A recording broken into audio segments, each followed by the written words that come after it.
Yo yo yo, salut les turfeuses, salut les turfeurs, bienvenue pour un nouveau pronostic de Benoît Requin. Merci pour vos likes, pour vos commentaires, n'hésitez pas à vous abonner pour recevoir tous mes pronostics tous les jours et pour accéder à tous mes tickets pour la course du Quintet, rendez-vous directement en description de la vidéo. Ok, place au pronostic du Quintet du mardi 17 mai, direction Saint-Cloud pour le handicap de l'Île-de-France. Plat 2100 mètres, 16 partants, réunion 1, course 1, indice de confiance 2 sur 5. Petit retour sur le Quintet du lundi 16 mai. Dans mon pronostic, je vous ai donné le tiercé dans l'ordre en 5 chevaux et le quartet en 5. Ouais, c'est ça. Et le quartet en 5. Mais dommage, ça payait vraiment pas ce lundi. Ok, c'est parti, on commence le pronostic et on commence avec le numéro 1. C'est Centurin et on n'aura pas les commentaires de l'entraîneur pour ce numéro 1. Bon, je ne l'ai pas retenu dans mon pronostic, mais par contre il est en plein milieu de ma petite liste des possibles casseurs de tickets repérés, donc on lui accorde une note de méfiance. C'est un possible casseur de tickets. On passe au numéro 2, Îlot Secret, on écoute Mathieu Brasme. Îlot Secret disposait d'un bon engagement en dernier lieu et il ne l'a pas laissé passer.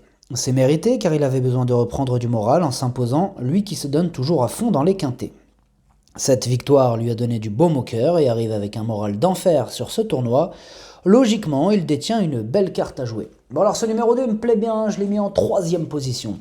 On passe au numéro 3, Let It Fight, et on n'aura pas les commentaires de l'entraîneur pour ce numéro 3. Par contre, je ne l'ai pas retenu, moi le 3, mais attention quand même, il est en tête de ma petite liste de possibles casseurs de tickets repérés. Il a donc sa place dans un champ réduit, ou carrément dans un... Pas spécialement un ticket de coup de folie, parce que je vois quand même qu'il fait partie des favoris de la presse, enfin des favoris, il est dans les plus donnés de la presse, ce numéro 3. Je l'ai volontairement mis de côté, mais bon, voilà, c'est mon choix. On passe au numéro 4, rue des Irlandais, et on écoute Henri-Alex Pantal. Rue des Irlandais demeure compétitive pour le succès, à condition que tout se déroule au mieux durant le parcours, car c'est une vraie attentiste. Maintenant, elle va retrouver un tracé qu'elle affectionne, et j'espère la revoir jouer les premiers rôles. Bon alors ce numéro 4, il me plaît bien, il me plaît beaucoup évidemment, puisque c'est lui le premier de mon pronostic, je l'ai mis en tête. On passe au numéro 5, Baratin, et on écoute Stéphane Wattel. Baratin a une course facile à remporter au mois d'avril, où il a repris de la confiance. Je pense que depuis qu'il a été castré, je le cours sur de trop longues distances, d'où ses résultats chaotiques depuis le début de l'année. J'espère ne pas me tromper, le présentant sur plus court, il est certainement mieux sur une piste plus souple, mais il peut bien faire en bon terrain. Alors, ce numéro 5, je l'ai retenu dans mon pronostic, c'est lui le 8e, c'est le 8e de mon pronostic. On passe au numéro 6, Gypsy Jet Set. Et on écoute Christophe Escuder. Gypsy Jet Set reste sur une pléiade de bonnes sorties. À cette valeur, il est compétitif dans les handicaps et dans les quintets. C'est peut-être un peu plus difficile pour les succès, mais une place est à sa portée. Cependant, il traverse actuellement une belle période de forme. Bon alors ce numéro 2, je l'ai retenu, mais je l'ai mis en bout de combinaison. On passe au numéro 7, The Charmer, et on écoute Michael Delzangle. The Charmer est tombé sur un os et détient de bonnes performances qui me laissent penser qu'il est compétitif en 36 de valeur. Avec un bon déroulement de course, il devrait très bien courir. Bon alors ce numéro 7, il me plaît bien et je l'ai mis en 5e position. On passe au numéro 8, Salduro, et on n'aura pas les commentaires de l'entraîneur pour ce numéro 8, mais par contre je n'ai pas retenu, j'ai préféré d'autres candidatures avant lui. On passe au numéro 9, El Magnifico, et on écoute David Smaga. El Magnifico, c'est une nouvelle fois très bien défendu dernièrement dans un lot similaire. Depuis, tout va bien pour lui, un nouveau bon comportement de sa part, et donc logiquement attendu mardi. Ce numéro 9, il me plaît beaucoup, je l'ai mis en 2e position. On passe au numéro 10, Ideal King, et on écoute Vaclav Lucas. Ideal King a eu des petits soucis de santé et a fait sa rentrée au mois d'avril. Je ne pense pas qu'il possède une grande chance ici et il n'est pas des mieux placés à la corde. Il est difficile d'être optimiste. Oui, c'est clair, moi aussi je suis pas très optimiste avec ce numéro 10, je ne l'ai pas retenu.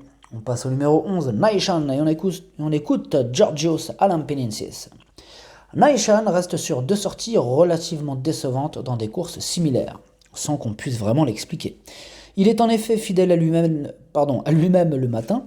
Son cavalier qui le monte tous les jours le trouve d'ailleurs toujours aussi bien. Dernièrement, il n'a jamais été en course ayant un comportement de poulain, selon son jockey. On espère le voir montrer son vrai visage mardi. Alors ce numéro 11, je sais pas quoi en faire. Je l'aime bien, mais là, ce qu'il nous montre en ce moment, évidemment, voilà, quoi, on a quelques doutes, quelques petits doutes quoi, quand on voit ses dernières sorties. Mais maintenant, bon, il est capable de remettre les pendules à l'heure à tout moment. Peut-être même dès mardi. Donc c'est mon regret, c'est mon cheval de complément en cas de non-partance, numéro 11. On passe au numéro 12, Replenish, et on écoute Mademoiselle Anne-Sophie Crambaz. Replenish est en forme, à son âge on travaille la fraîcheur pour qu'il arrive volontaire aux courses. Mais à son âge, il connaît aussi bien la musique, et il est difficile de savoir quel sera son comportement. Il me semble de bonne composition en ce moment, mais mardi il va faire très chaud et lourd, ce qui m'embête un petit peu. Il revient aussi à Saint-Cloud, qui pose aussi un petit point d'interrogation. Bon alors ce numéro 12, il est à l'arrière de ma petite liste de possibles casseurs de tickets repérés. Donc on lui accorde une note de méfiance, hein. Il a sa place dans un champ réduit. C'est pas une première chance, mais c'est pas non plus une impossibilité. On passe au numéro 13, Golfing Star. Et on n'aura pas les commentaires de l'entraîneur pour ce numéro 13. Alors, ce que j'en ai fait de ce numéro 13, je ne l'ai pas retenu, ce numéro 13, je ne l'ai pas retenu dans mon pronostic. On passe au numéro 14, Bourdin, et on écoute Madame Pierre Brandt. Bourdin fait pratiquement toutes ses courses. Baissé au poids, il vient de montrer, en revenant dans un handicap, qu'il pouvait être compétitif en 33 de valeur. Maintenant, j'aurais préféré un parcours corde à droite, comme la première épreuve. Ici, il fera de son mieux et j'espère qu'il pourra accrocher une place. Alors ce numéro 14, c'est mon deuxième cheval de complément en cas de non partant, donc attention. On passe au numéro 15, En Or, et on écoute Frédéric Id. En Or vient de bien courir dans une course similaire, sur un peu plus long et dans un terrain un peu collant.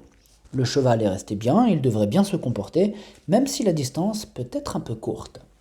Moi ce numéro 15, il me plaît bien, je l'ai mis en 4e position. On passe au numéro 16, Bene Bene, et on écoute Mathieu Boutin. Bene Bene reste sur une très bonne sortie sur cette piste. Ce jour-là, ce cheval très honnête et maniable a été monté aux avant-postes. Mais il peut aussi patienter durant le parcours, tout dépend du rythme de l'épreuve. Rester en belle condition, j'espère le voir une nouvelle fois bien se défendre mardi. Ce numéro 16, je l'ai gardé dans mon pronostic, je l'ai mis en bout de combinaison. Le pronostic, ça donne 4, 9, 2, 15, 7, 16, 6. Merci d'avoir suivi cette vidéo. N'hésitez pas à vous abonner pour recevoir tous mes pronostics tous les jours et pour accéder à tous mes tickets pour la course du Quintet. Rendez-vous directement en description de la vidéo. À jouer avec modération. Bonne chance. Chopez-le moi. Ciao.